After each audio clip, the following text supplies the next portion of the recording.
Hey there, this is Natalie, and in this video I want to go into some of the general world building and lore in the setting of Mushoku Tensei by talking about all of the different races that live in the setting, where they came from, and a bit about what we know about them. This is an interesting topic with the series, because while all of the fantasy races you'd expect to see in an isekai series, like elves, demon and beastmen, are here, a lot has been done to establish the different cultures and histories of these people. A lot of it you can pick up contextually throughout the story, allowing us to piece together the lore of the different races that live in the same world as Rudius, without any boring exposition dumps. Now, this video won't contain any major spoilers involving plot points or big revelations for Rudius's life story, but there will be more general spoilers about the existence of characters and locations that haven't been in the anime yet, and also major spoilers for the prequel story Old Dragon's Tale, because that story is very important to what we know about the different races in the world Rudius is reincarnated into. If you haven't read Old Dragon's Tale, and want to by the way, I do have a series where I read out the whole novel here on my channel, so please check that out if you want to know how the things I'll be talking about in this video regarding some of these non-human races actually unfold. And as a reminder, if you're watching season 2 of the anime as it comes out, please join us for the weekly post-episode live streams that I'm doing with Espiritu, who also has a lot of interesting Mushoku Tensei content for both anime onlys and light novel readers. We're alternating hosting the streams, so please consider subscribing to his channel as well as mine, which I'll link to in the description, and of course gently caressing the notification bell button so you never miss a stream or a new video. And yes, before I get into the topic for today, I also need to continue the trend of shamelessly and embarrassingly begging for your support. I've been having some big financial issues lately, which I have discussed in various channel updates, so I won't go into here. But if you enjoy my content and can afford to help out, a link to my coffee is in the description. As I said in my last video, I will stop doing this cringy thing in the intro soon. I'm very nearly out of the woods, thanks mostly to how generous you guys have been. And I'm hoping this will be the last time I need to ask for help, because I really hate doing it. So hopefully this era of my channel will be over very soon and I can get back to just making content without that as a stress factor. But if you are considering simping for an e-girl this month, please let it be me. Nya. Okay, so that's enough of that, though you know I'm serious when I nya. Now then, a bit about the setting of Mushoku Tensei that explains why there are people of so many different fantasy races living there. The world Rudius is reincarnated into was previously part of what was called the Six-Faced World. This was a set of 6 worlds that fit together like the sides of a cube, with the space in between them a kind of void. These worlds were the Dragon World, the Demon World, the Heaven World, the Ocean World, the Beast World, and the Human World. To add, the creator of the Six-Faced World had created many other worlds, so the Six-Faced World was not the only reality, and Rudius's old world, that is to say the world we currently live in, is not part of the Six-Faced World, even though obviously it does still exist in Mushoku Tensei. Now, originally, in the time of Old Dragon's Tale, many thousands of years before Rudius is reincarnated, each of these worlds had its own god, and one race that made up the population of each world, along with of course animals and other life forms distinct to each world. We're really talking about the races that can be considered people, rather than every kind of living being that can be found in each world. Travel between worlds was possible for the gods of each world, and those they chose to bring with them, but it was otherwise forbidden or impossible. However, incidents ensued that led to the Dragon Race world, which had the strongest race of people, going to war against all of the other worlds except the human world. The gods of the Beast World, Ocean World, Heaven World, and finally the Demon World were killed in this conflict, and those worlds were destroyed. The surviving members of those races then were offered a way to escape to the human world, so small populations of all of those races ended up moving to the human world and starting new communities. The Dragon World too ended, and once again the survivors made it to the human world, though there were fewer of them than of the other races, and those that did make it were generally hated due to what happened to the other worlds. You'll notice I haven't explained why these conflicts happened, why the human world wasn't involved in them, and even why the dragon world was destroyed in the end. Well, this is because even though this prequel story is set a long time before Mushoku Tensei, the context for all of this stuff would spoil some major things for the main story. If you want to know the full details though, I do have plenty of spoiler videos on my channel that will explain it all. Now, before this happened, the human world was a world of mostly grasslands, but as the populations from the other worlds joined it, aspects of their worlds kind of merged with it, making it a world with much more diverse biomes, including oceans, mountains, miasma-filled places reminiscent of the demon world, the great forest where the beastmen made their home, and so on. So first, let's talk about these races, the ones who came over from the other parts of the six-faced world, or their current descendants. First, since their world was the first to be destroyed, let's consider the beastmen. We've seen quite a few characters of beast races already, even in the anime, such as the servants in Sauros' mansion, Ghislaine, and of course the whole beast tribe village that Dead End stayed in during season 1. Beastmen have their home in the Great Forest, though they can be found all over the world, as some of them become adventurers, go away to study, or become merchants, or some of them end up being sold into slavery. One family in particular, the Boreas Grey Rat family, which is Eris's family line, has a particular thing for the beast people and makes up the main customer base for this. The tribe we know most about is the Doldia tribe, which is made up of the cat-like Dedoldia tribe, which Ghislaine is a member of, and the dog-like Adoldia tribe, members of which we also saw in the village in season 1. The Doldia tribe is the most highly regarded in the culture of the beast people, and the chiefs are essentially royalty. This tribe is also the one that protects the sacred beast until it finds the hero it's supposed to become the companion to. Beastmen have their own unique type of magic, which involves using their voices. We saw this used to paralyze Rudy in season 1. They also have enhanced senses, as you'd expect from beast people. Their language is the beast god tongue, which Rudy began to learn at a young age. Another interesting thing about their culture is that they have a mating season, which happens for all of them at the same time, and mating partnerships are usually decided by combat. This can become a period of mayhem in communities where beastmen and other races all live together, such as at the Ranoa Magic University. Next to be destroyed were the Ocean World and Heaven World, though this was not described in great detail in Old Dragon's Tale, and these are not races who are encountered much in Mushoku Tensei either, so we know much less about them than the other races. The Ocean race, as you might expect, live in the oceans of the human world now, and keep themselves to themselves. They have their own language, which Rudius, who likes to learn languages to help make life easier as he travels around, notes that it's hard to find resources to study.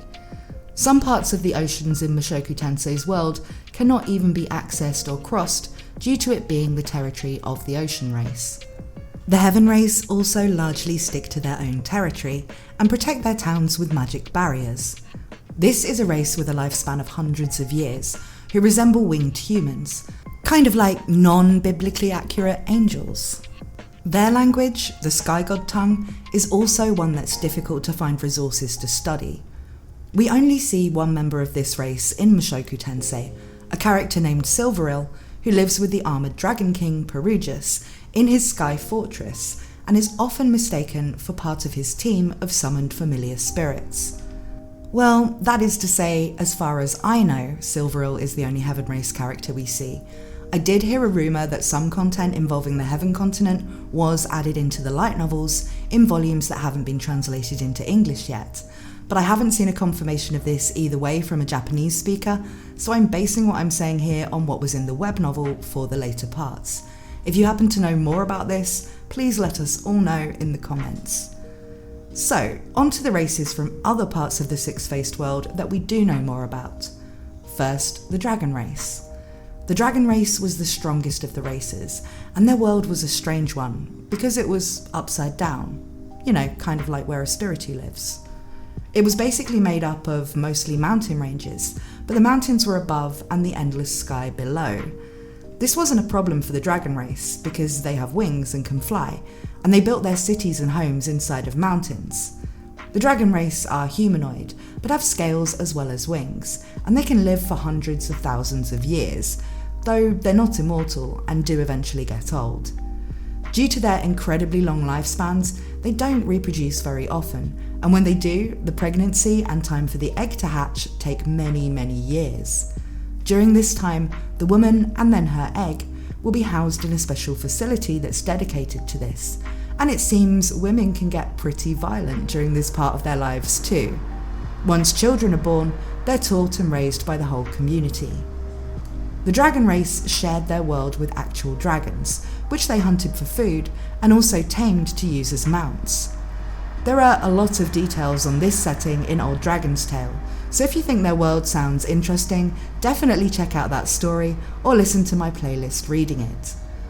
When it comes to abilities, the dragon race have a lot of physical fighting techniques and also can use dragon tuki, a kind of magical defense that protects them and is stronger than the tuki we learn about other characters, including humans, being able to use in Mushoku Tensei.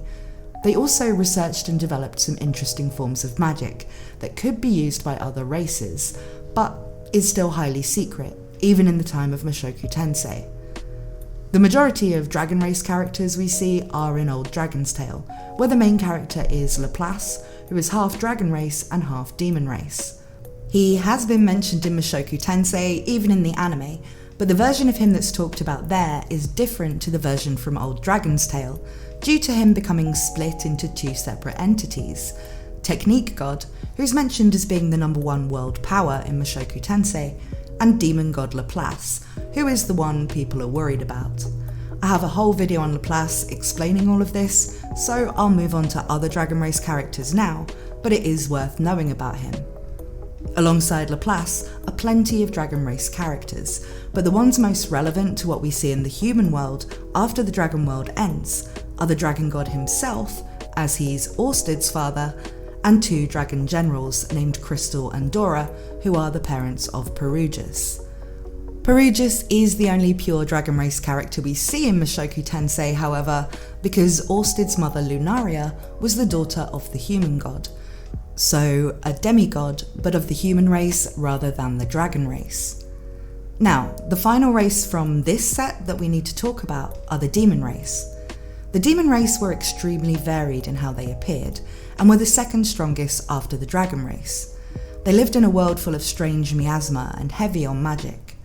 After their world ended, the survivors made their home in the human world, and after various conflicts and events, they mainly now reside on the demon continent, which is where Rudius and Eris ended up after the mass teleportation incident. There are many different tribes of demons, and the last name of a demon race character usually signifies their tribe, as we see with Roxy Migurdia, who is of the Migurd tribe, and Regerd Superdia, who is of the Superd tribe.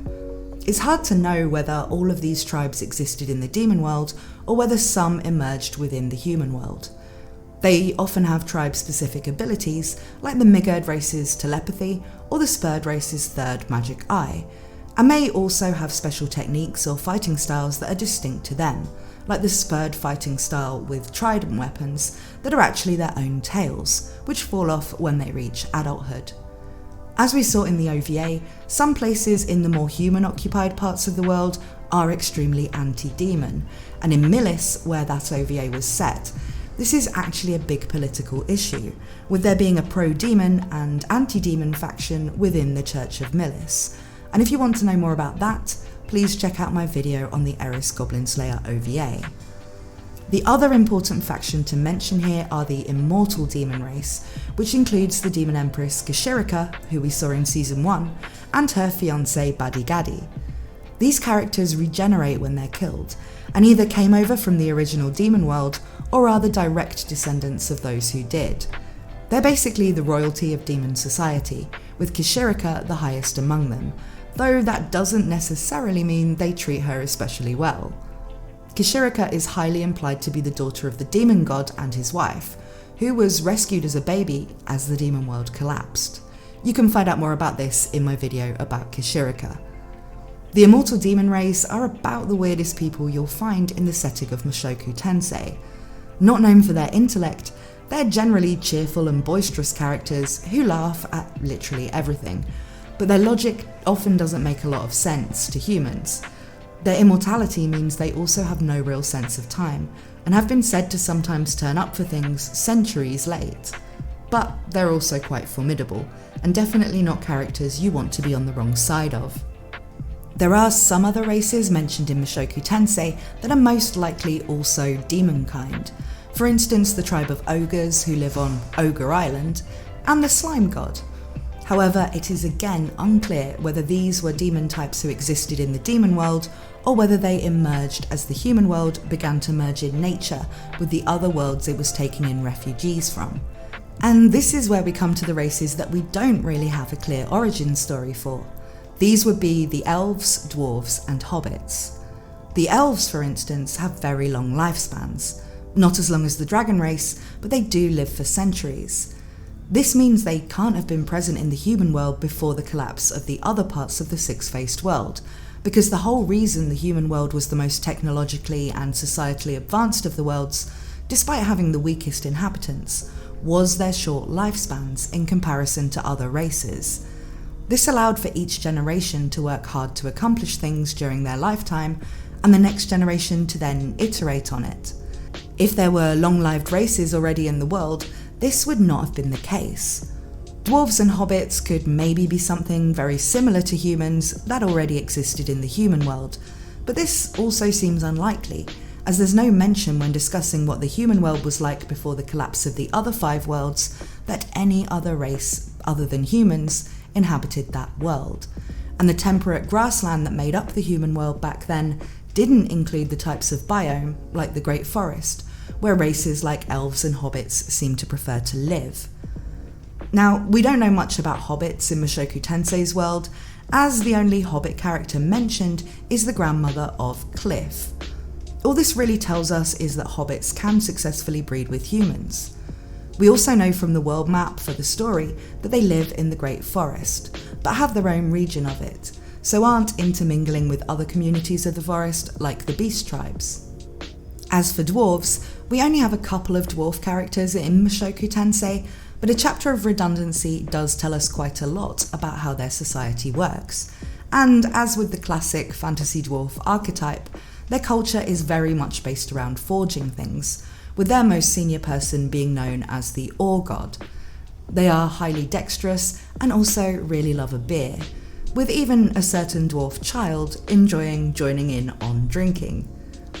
Elves are the ones we probably see the most, with the most significant elf character being Elise, though we also have characters like Sylphie who have a bit of elf in them. The elves in Mushoku Tensei kind of merge the classic elf archetype of beautiful, tall, willowy people with a whole ethereal thing going on, with the more anime version of an elf, which is quite often a horny blonde, and thus we get Elise. And those are really all of the non-human races we have enough information about to talk about today. I plan to do a video about the world map for Mushoku Tensei and what the different regions are like, so I'll go into what different societies of humans in the setting are like in that one. So I haven't covered humans themselves here, but look out for that in the near future. Which fantasy race do you think is the most interesting? Let me know in the comments. Thank you as always to my supporters on Patreon, and of course to everyone who's already generously helped me out by donating through Ko-fi. I'll never forget how much help my community has given me, for real. I love you all. Thank you also to everyone who subscribes to my channel and watches my videos. Thank you for watching this one, and I hope to see you again very soon.